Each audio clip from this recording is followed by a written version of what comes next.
You know, some trips are fun. Some trips get you really excited, and the best trips just blow your socks off. This is one of those. Get this. We're going to spend a week on the Amalfi coast with the place that has this view. Then we're going to get on a cruise ship and we're going to cruise the Mediterranean on this itinerary with a balcony. And then we're going to spend a week on the French Riviera. And near the end of that week, we're going to go see the Grand Prix cars race through the streets of Monaco. But the best deal? The lodging costs for that 3-week stretch is less than $100 a day. Here's how we did it.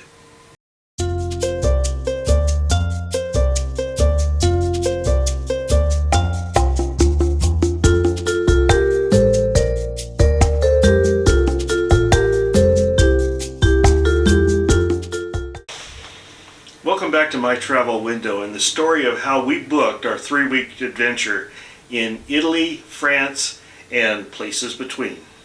We're going to start with our first and most expensive week.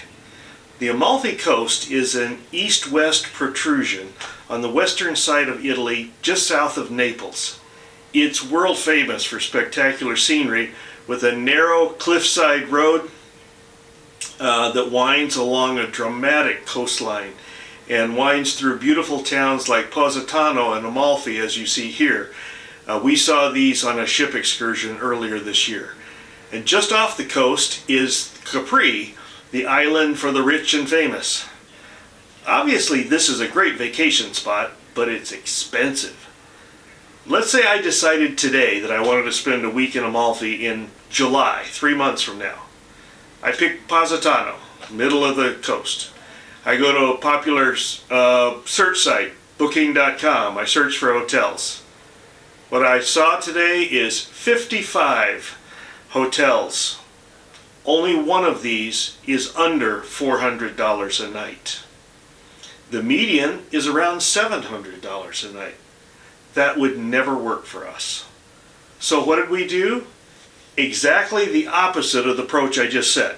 Instead of staying in peak season in July, we went at the end of shoulder season in May.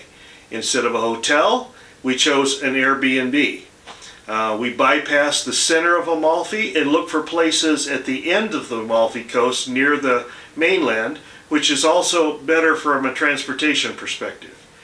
And to get the best choice and to have time to do research, we start 9 months in advance instead of 3. That gives us time to focus on what was important to us.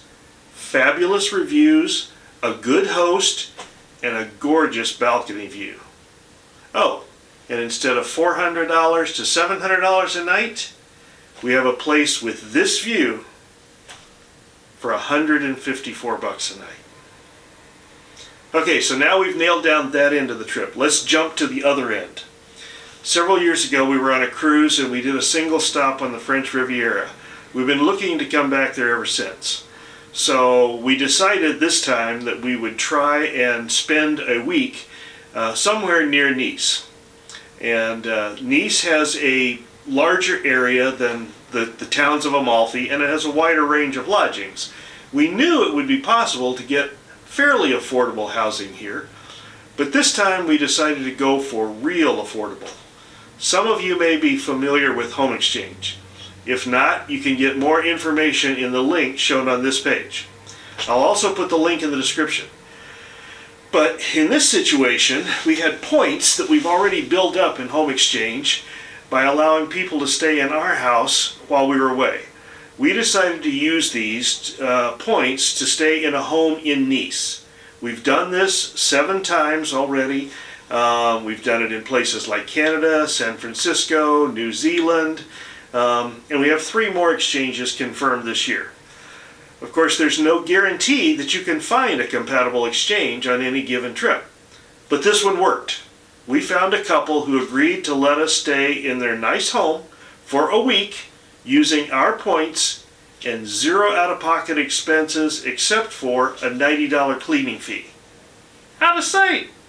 This means we're staying on the French Riviera within an easy commuting distance of Monaco and a chance to see the Monaco Grand Prix, for which I have tickets, for $13 a day. Now when I say I have tickets for the practice on Friday for the Grand Prix. The actual Grand Prix is a little out of our price range, and it was later than we could stay. So, okay, now we have our anchor locations. We paid $154 a night for rooms in Amalfi. We stayed $13 a night for rooms in Nice. Now we've got a 7-day window in between. And it's the tricky part. What we want to do is make a best of that week. We don't want to just go one place and sit there for a week, but we also don't want to spend all of our time traveling and in the logistics of checking in and out of hotels. So we decided that we would try to book a cruise that basically travels the area between Rome and Nice. But the dates had to be exact. So, question, how many Mediterranean cruises are there that leave exactly on May 14th and return exactly May 21st? Well, there's at least 18, because that's what we found on the Vacations to Go website. We narrowed that 18 to 6 that we would actively consider. We researched all of them, the size of the ship, the locations, the logistics, how we would get to the beginning and end points, finally narrowed it to 1.